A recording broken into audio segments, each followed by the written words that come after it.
আমরা আজ বলবো সেলুলার জেলের কথা। সেলুলার জেল ভারতবর্ষের ইতিহাসের এক নরক। ঊনবিংশ শতাব্দীর প্রথম দিকে 1906 সালে যখন ভারতীয় স্বাধীনতা সংগ্রামীরা প্রচন্ড রকম ইংরেজ শাসকদের ব্যস্ত করে তুলেছে, তখন এরা 1906 সালে প্রায় 10 বছরের চেষ্টায় এই সেলুলার জেলটা করেছিল। এর আকৃতিও খুব অদ্ভুত, অক্টোপাসের মতো। প্রায় 7টা উইংস, মাঝখানে একটা গম্বুজ, আর সেই গম্বুজ দিয়ে দেখা যেত 7টা উইংসকে। সেলুলার এর বিশেষত্ব হলো পার সেলে অনলি ওয়ান প্রিজনার, অর্থাৎ বন্দী। Only cell, no dormitory. সেলগুলো লম্বায় 13.5 ফুট, চওড়ায় 7 ফুট, 8 ফুট উচ্চতায়। প্রত্যেকটা সেলের পেছনে একটা করে 2.5 ফুট আর চওড়ায় 1.5 ফুটের একটা করে জানলা থাকতো। লোহার শিক থাকলেও তাতে কোনো কপাট থাকতো না, কারণ যাতে বৃষ্টির জল এসে পড়ে আর বন্দিরা দুর্দশায় পড়ে।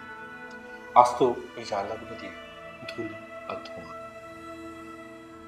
শীত, গ্রীষ্ম, বর্ষা একটা চাদরও দেয়া হতো না সেলুলার জেলের বন্দীদের।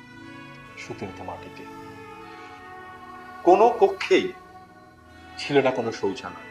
2টো পাত্র দেওয়া হতো, যেটা নিজে হাতে তাতে পরিষ্কার করতে হতো। হাত ধোয়ার জল তো দূরস্থ, দেয়া হতো না তাদের পানীয় জল।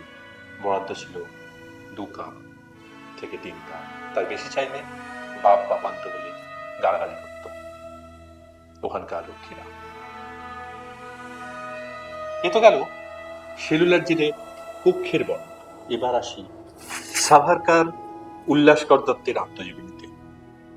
তারা লিখছেন, বলদকে যেমন চোখে জোয়াল পরিয়ে তেল বের করা হয়, এই বন্দীদের চোখেও বলদের মতো যন্ত্রপাতি পরিয়ে, লোহার সঙ্গে হাত বেঁধে যাতে চাকাটা ঘোরাতে পারে সেরকম ব্যবস্থা করে তাদের ঘোরার ব্যবস্থা করা হতো, অর্থাৎ তেল বের করে দেওয়ার ব্যবস্থা হতো।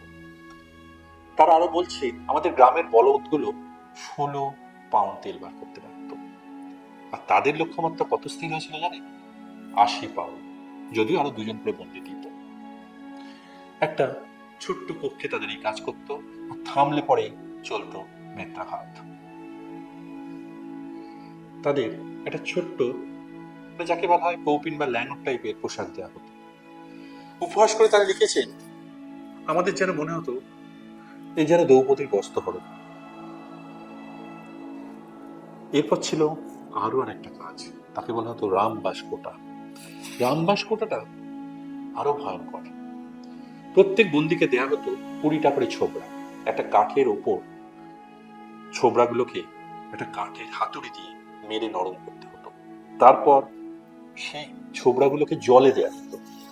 জলে দেবার পর সেটা নরম হতো, তখন সেটাকে শোকানো হতো। তারপর বন্দীরা সে থেকে আঁশ বার করতো। এই প্রত্যেককে 1 আউন্সের একটা বল তৈরি করতে হতো। রাত্রিবেলা তেলের ওজন হতো, সেই বুঝে তাদের খাবার প্রদান করা হতো। আর খাবার না বলাই ভালো। আপনারা কি কোনোদিন ঘাসের তরকারির কথা শুনেছেন? তাদের ঘাসের তরকারি দেওয়া হতো, জলে থাকতো পোকা। আবার খেতে অস্বীকার করলেও তাদের উপর চলত অত্যাচার, প্রতিবাদ করা যেত। থালাগুলো ছিল লোহার, চিটচিটে জং ধরা। এই ছিল সাভারকরের কথা উল্লাসকর দলের আত্মজীবনীতে। উপেন্দ্রনাথ ব্যানার্জি আর এক স্বাধীনতা সংগ্রামী লিখেছেন, আমার শরীরটা যেন কিরম কাঠের মতো হয়ে গেছে, হাত আর পা দিয়ে রক্ত বেরোতো। আমি কিচ্ছু বলতে পারতাম না, কার কাছে প্রতিবাদ করব? আমি কোনোদিন 30 পাউন্ডের বেশি তেল বার করতে পারতাম না। শীতের সময় ভীষণ কষ্ট হতো ঠান্ডা মেঝেতে শুতে, আর বর্ষা আসতো জানলা দিয়ে জল। কিন্তু আশ্চর্য বিষয়, তারা যখন চোখ বন্ধ করে ক্লান্ত শরীরে যখন ঘুমতো, তাদের চোখে ভাসত এই দেশের তেরঙ্গা। দেশ কবে স্বাধীন হবে, লালকেল্লায় কবে উঠবে ভারতের জাতীয় পতাকা। 596 জন বন্দী ছিল এই জেলে। কক্ষের সংখ্যা 696। আর সব থেকে আশ্চর্য কি জানি, 406 জন ছিল বাঙালি বন্দী।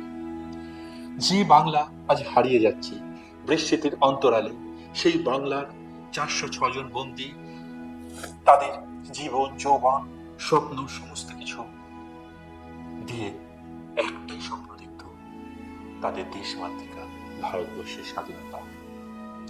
101 জন ছিল পাঞ্জাবি বন্দী। আমরা কি জানি গত 18ই নভেম্বর বটুকেশ্বর দত্ত, অনেকেই জানে বটুকেশ্বর দত্ত কি, হয়তো কেউ জানতেও পারে। এই বটুকেশ্বর দত্তের 18ই নভেম্বর হয়েছিল জন্মদিন। এই বটুকেশ্বর দত্তকে এমন অত্যাচার একদিন করা হয়েছিল, রোদের মধ্যে দাঁড় করিয়ে সারা দিন রাত চাবুক মারা হয়েছিল। আর বটুকেশ্বর যখন ঠোঁট দিয়ে রক্ত পড়ছে, বটুকেশ্বর সাথে একটাই কথা বলেছিল, চিৎকার করে, বন্দে মাতরম। ওদের রাগ আরো বেড়ে গেল। এ তো গেল তাদের উপর অত্যাচারের কথা। এবার আসি অন্য আর একটা ঘটনা। এটা হয়েছিল সেলুলার জেলে। এরকম অবর্ণনীয় কষ্ট, দুর্দান্ত কষ্টকর বেদনাদায়ক জীবন থেকে 200 জন বন্দী একবার সেলুলার জেল থেকে পালানোর চেষ্টা করলো, কিন্তু পালাবে কোথায়? চারপাশে সমুদ্র তাদের ধরে ফেলেছিল। এই 200 জনের মধ্যে 87 জনকে তারা ফাঁসিতে লটকে দিয়েছিল। কবর টবর তারা দিত না, পাথর বেঁধে ভাসিয়ে দিত সমুদ্রে। অনেকে 15ই আগস্টে খুব মজা করে, আর কেউ বলে ইংরেজ আমল ভালো ছিল। ইংরেজ আমল যদি সত্যিই ভালো থাকে, তাহলে সেলুলার জেল কি প্রমাণ করে ইংরেজ আমল সত্যিই ভালো ছিল? এই প্রশ্নটা কিন্তু তাদের দিকে। সাল 1933। মহাবীর সিং ঠাকুর উত্তরপ্রদেশের একজন স্বাধীনতা সংগ্রামী। লাহোর ষড়যন্ত্র মামলায় তার যাবজ্জীবন কারাদণ্ড হয়, তাকে পাঠানো হয় সেলুলার জেলে। ছেলেটি দেখতে খুব সুন্দর ছিল, পাকানো বউ, ঠোঁটের কোণে মৃদু হাসি, লম্বা চড়া চেহারা। ঠাকুর পরিবারের সন্তান, প্রতিষ্ঠ ফ্যামিলির সন্তান ছিলেন মহাবীর সিং। উনি শুরু করলেন অনশন। 12ই মে থেকে শুরু হলো এদের অনশন। 17ই মে দুপুর বেলা কারারক্ষী ও জওয়ানরা তার কাছে এলো। আর মহাবীর ছিল প্রচন্ড রকম শক্তিশালী। মহাবীরের সঙ্গে তারা পেরে উঠল না। তখন প্রায় 1.5 ডজন, 18 থেকে 20 জন রক্ষী এসে তার বুকের উপর পা দিয়ে, দুটো পা মাথায় নিয়ে রাইস টিউবের মতো টিউব দিয়ে তাকে দুধ খাওয়ানোর চেষ্টা করলো। মহাবীর দাঁত দিয়ে কেটে দিল, কিন্তু দুধ খাওয়ানো বাতুলতায় তারা ফুসফুস অব্দি ওই পাইপটা নিয়ে চলে গেছিল। আর মহাবীর সেই রাতেই মারা যান, রাত্রির 1টায়। সেই রাতেই মহাবীরকে পাথর বেঁধে সমুদ্রের জলে ফেলে দেওয়া হয়। মহাবীরের ঠিক পাশেই ছিল 2 জন বন্দী, সিরাজুল হক, মনোরঞ্জন বউ ঠাকুরতা। দুজনের বেশ মনে পড়ে, সারাদিন কেউ কাউকে দেখতে পেত না, কিন্তু সেদিন তারা জোরে জোরে কথা বলে গল্প করত। এই ছেলের বিশেষত্ব ছিল, কোনো বন্দির সঙ্গে কথা বলতে পারতো না, দেখা সাক্ষাৎ হতো না। তার স্থাপত্য এমন ভাবেই তৈরি করা হয়েছিল।